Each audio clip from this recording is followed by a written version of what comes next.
Praise the lord, హల్లెలూయా. దేవుని నామానికి మహిమ కలుగును గాక. నేటి దేవుని మాట అనే శీర్షిక కోసం వేచి ఉన్న మీ అందరికీ కూడా యేసయ్య శక్తి కలిగిన నామములో మా వందనాలు తెలియజేస్తూ ఉన్నాం. బాగున్నారా? దేవుని మహాకృపను బట్టి, ఆయన కనికరాన్ని బట్టి మరొక నూతనమైన దినము చూడడానికి దేవుడు మనకెంతో సహాయం చేశారు. ఆ గొప్ప దేవునికి మహిమ కలుగును గాక. మరి నేటి దేవుని మాట అనే శీర్షికలో దేవుడు మనకు ఈరోజు ఇవ్వబోతున్న మాటను ఒక్కసారి మనం చూద్దాం. 101వ దావీదు కీర్తన 6వ వచనం చదువుతూ ఉన్నాను, మీరు కూడా ఒక్కసారి చూడండి. నా యొద్ద నివసించినట్లు దేశములో నమ్మకస్తులైన వారిని నేను కనిపెట్టుచున్నాను, నిర్దోష మార్గమందు నడుచువారు నాకు పరిచారకులగుదురు అని కీర్తనాకారుడైన దావీదు సెలవిస్తూ ఉన్నాడు.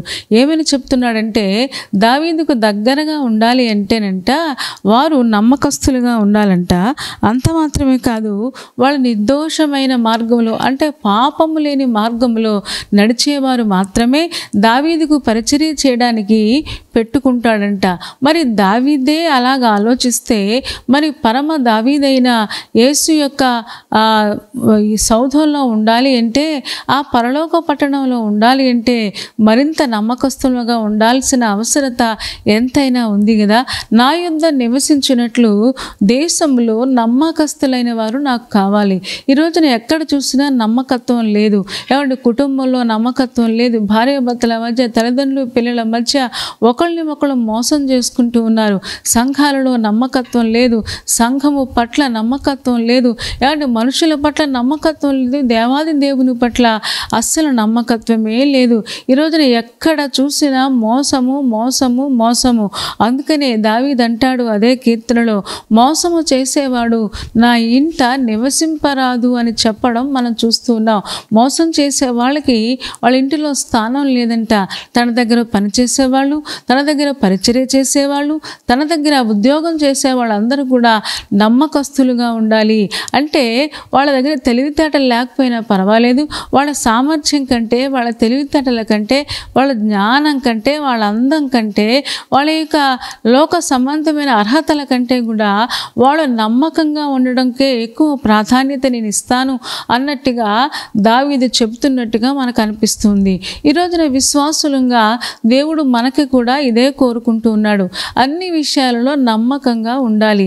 దేవుడు పట్ల నమ్మకంగా ఉండేవారు మనుషుల పట్ల కూడా నమ్మకంగా ఉంటారు. కాబట్టి దేవుడు పట్ల నమ్మకంగా ఉండేవారు సంఘములో కూడా నమ్మకంగా ఉంటారు. అంత మాత్రమే కాదు, వారు ఎక్కడ పని చేస్తూ ఉన్నారో అక్కడ నమ్మకంగా ఉంటారు. ఉద్యోగం చేస్తూ ఉన్నారు, ఉద్యోగంలో కూడా క్రైస్తవ విశ్వాసులు అవండి ఎగ్గొట్టరు కానీ, పని ఎగ్గొట్టరు కానీ, చక్కగా వాళ్ళకు అప్పగించబడిన పనిని దేవుడు చూస్తున్నాడు అనే మంచి మనసుతో వాళ్ళకు అప్పగించిన పనిని చక్కగా నిర్వర్తిస్తారు అని చెప్పడం మనం చూస్తూ ఉన్నాం. ఈ రోజున విశ్వాసులు కూడా నమ్మకస్తుల కోసం, విశ్వాసులలో కూడా నమ్మకస్తుల కోసమే దేవుడు చూస్తూ ఉన్నాడు. అందుకనే లేఖనం చెప్తూ ఉంది కదా, నమ్మకమైన వానికి దీవెనలు మెండుగా కలుగును అని లేఖనం చెప్తుంది. ఎవరైతే నమ్మకంగా ఉంటారో దేవుడు వాళ్ళ జీవితాల్లో దీవెనలు కుమ్మరిస్తాడు. మనందరికీ తెలుసు, చాలాసార్లు ఆ వాక్య భాగాన్ని మనం విన్నాం. ఆదికాండం 39వ అధ్యాయంలో యోసేపు ఉంటాడు. యోసేపు పొతీఫరు ఇంటిలో ఉన్నాడు. పొతీఫరు ఇంటిలో ఉంటూ తను ఏ ఇంటిలో అడుగు పెట్టాడో ఆ ఇంటికి ఆ వ్యక్తి దీవెనకరంగా మారాడు. దేవుడు అలా చేయడానికి గల కారణం ఏంటి అంటే, యోసేపు నమ్మకస్తుడు. ఏమంటే నమ్మకంగా పనిచేస్తూ ఉన్నాడు. ఎంత నమ్మకస్తుడు అంటే మనందరికీ తెలుసు కదా, పోతీఫరు భార్య వచ్చి పాపం చేయమని ప్రోత్సహించినా సరే, నా దేవునికి వ్యతిరేకంగా పాపం చేసి నేను ఎలా దూరం అయిపోతాను అని అన్నాడు. తన దేశం కాదు, లేకపోతే తన ఊరు కాదు, తనను ఎవరు చూడరక్కడ. అలాంటి పరిస్థితుల్లో కూడా నా దేవుడు నన్ను చూస్తూ ఉన్నాడు అనే స్పృహతో తన ఉద్యోగాన్ని చేస్తూ ఉన్నాడు. నా దేవుడు నన్ను చూస్తాడు గనుక నేను అన్ని విషయాలలో నమ్మకంగా ఉండాలి, ఇక్కడ ఎవరు చూడరు కదా, ఇక్కడ ఎవరు పట్టించుకోరు కదా, ఇక్కడ నా సాక్ష్యం పాడైపోతే ఏముందిలే అని తను అనుకోలేదు. కానీ ఎంత నమ్మకస్తుడో మనకు తెలుసు కదా. ఎంత నమ్మకస్తుడు అంటే ఒకవేళ పోతీఫర్ భార్యని ఎదిరిస్తే తన జైలుకు వెళ్ళిపోతాడు. జైలుకు వెళ్ళడానికైనా చెరసాలకు వెళ్ళడానికైనా ఇష్టపడ్డాడు, కానీ పాపం చేయడానికి మాత్రం ఇష్టపడలేదు. దేవుడు అలాంటి వారి కోసమే ఎదురు చూస్తున్నాడు.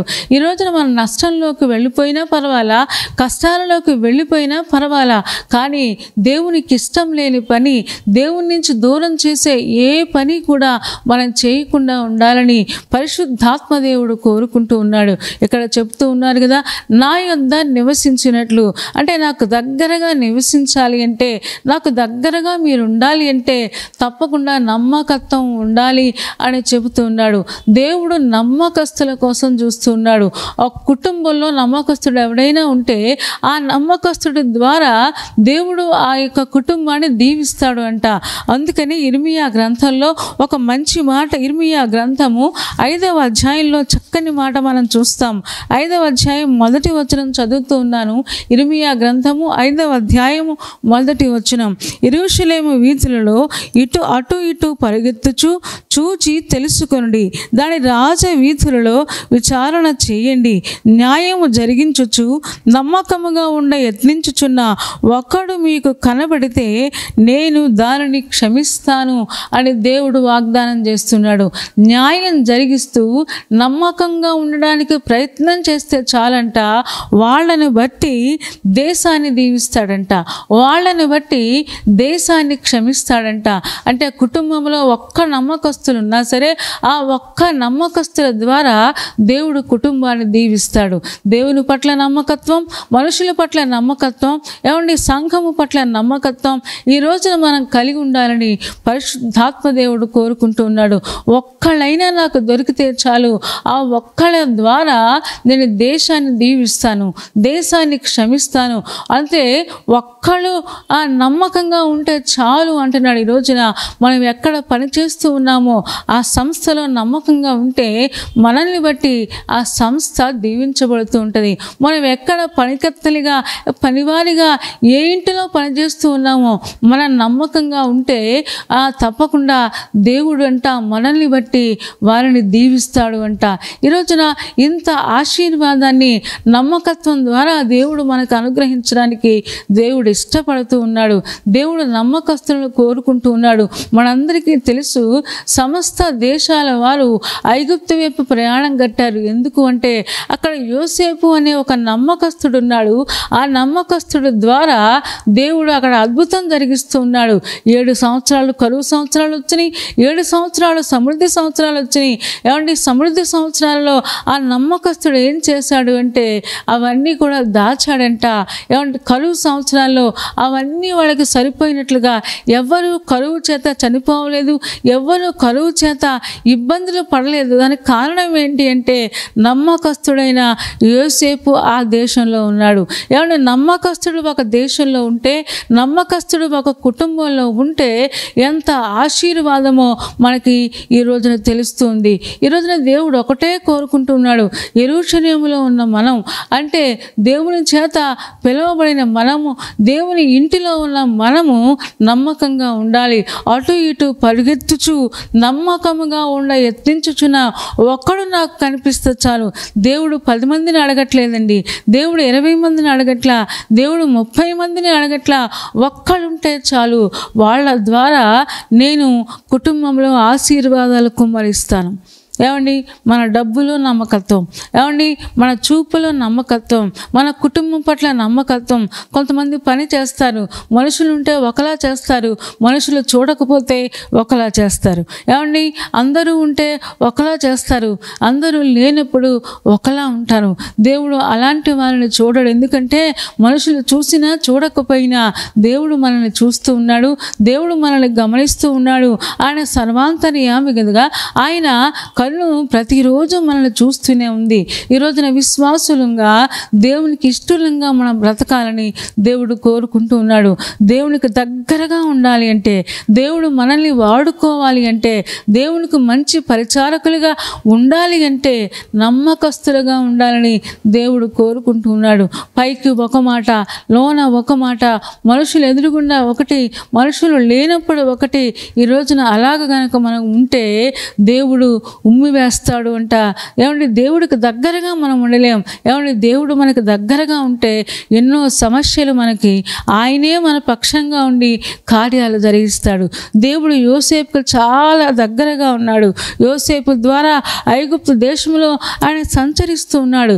యోసేపు ద్వారా ఐగుప్తు దేశంలో ఆయన పరిపాలిస్తూ ఉన్నాడు. అందుకనే కరువు సంవత్సరాలలో కూడా ఆ దేశము సుభిక్షంగా ఉంది, ఆనందంగా ఉంది, సంతోషంగా ఉంది. అంత మాత్రమే కాదు, అనేక దేశాలకు అది ఒక దీపముగా ఆ రోజున దేవుడు చేశాడు. నమ్మకస్తులు ఉంటే చాలు, దేవుడు దాన్ని దీవిస్తానంటున్నాడు. అందుకని నా యొద్ద నివసించినట్లు నమ్మకస్తులైన వారి కోసం నేను కనిపెడుతున్నానని దావీదు చెప్పినట్లుగా, దావీదుకే నమ్మకస్తులు కావాల్సి వస్తే దేవుడు ఇంకా నమ్మకస్తుల కోసం దేవుడు చూస్తాడు కదా. మన పరలోక రాజ్యంలో మనం ఉండాలి అంటే నమ్మకత్వం కలిగి ఉండాలి కదా. అందుకని ప్రకటన గ్రంథము 21వ అధ్యాయము 8వ వచనం చదువుతూ ఉన్నాను. మీరు కూడా ఒక్కసారి చూడండి. ప్రకటన గ్రంథము 21:8వ వచనంలో ఈలాగు వ్రాయబడి ఉంది. ఏమని వ్రాసారు అంటే చూద్దామా. పిరికివారును, అవిశ్వాసులను, అసహ్యులను, నరహంతకులను, వ్యభిచారులను, మాంత్రికులను, విగ్రహారాధికులను, అబద్ధికులందరూ అగ్ని గంధకములతో మండు గుండములో పాలు పొందుదురు. ఇది 2వ మరణము. అలాగే 23వ వచనం చదువుతూ ఉన్నాను, 27వ వచనం కూడా చదువుతూ ఉన్నాను. ఆ పట్టణములో ప్రకాశించుటకై సూర్యుడక్కరలేదు, చంద్రుడక్కరలేదు, దేవుని మహిమయే దానిలో ప్రకాశిస్తూ ఉంది. 27వ వచనం చదువుతూ ఉన్నాను. గొర్రెపిల్ల యొక్క జీవ గ్రంథమందు వ్రాయబడిన వారే దానిలో ప్రవేశింతురు గాని, నిషిద్ధమైనది కానీ, అసహ్యమైనది కానీ, అబద్ధమైన దానిని జరిగించే వారెవ్వరూ కూడా దానిలో ప్రవేశించరు. అబద్ధాలు జరిగించేవాళ్ళు, అవిశ్వాసులు, ఏమండి వాళ్ళు అస్సలు పరలోక రాజ్యంలో ప్రవేశించారంట. అసలు పరలోక రాజ్యంలో అలాంటి వారికి తావే లేదు అంట. ఈ రోజున దేవుడు మనతో మాట్లాడుతున్నాడు. ఏమంటే అబద్ధాలు ఆడేసినా ఎవరికి తెలియదులే అని మనం అనుకుంటాం, కానీ దేవుడికి మనం తెలుస్తుంది కదా. దేవుడు అన్నీ చూస్తారు కదా. ఈ రోజున దేవుడు కోరుకుంటూ ఉన్నాడు మనం నమ్మకస్తులుగా ఉండాలని, దేవునికి ఇష్టంగా ఉండాలని. అంతకు మాత్రమే కాదు, దేవునికి దగ్గరగా ఉండాలని. నా యొద్ద నివసించినట్లు అంటే, నివాసము అంటే ఒకరోజు ఉండి వెళ్ళిపోవడం కాదు, కానీ నివాసము అంటే తరతరాలు కూడా, అని ఎక్కువ రోజులు, లేకపోతే జీవిత కాలం అంతా కూడా అక్కడ గడిపితేనే దాని నివాసము అంటారు కదా.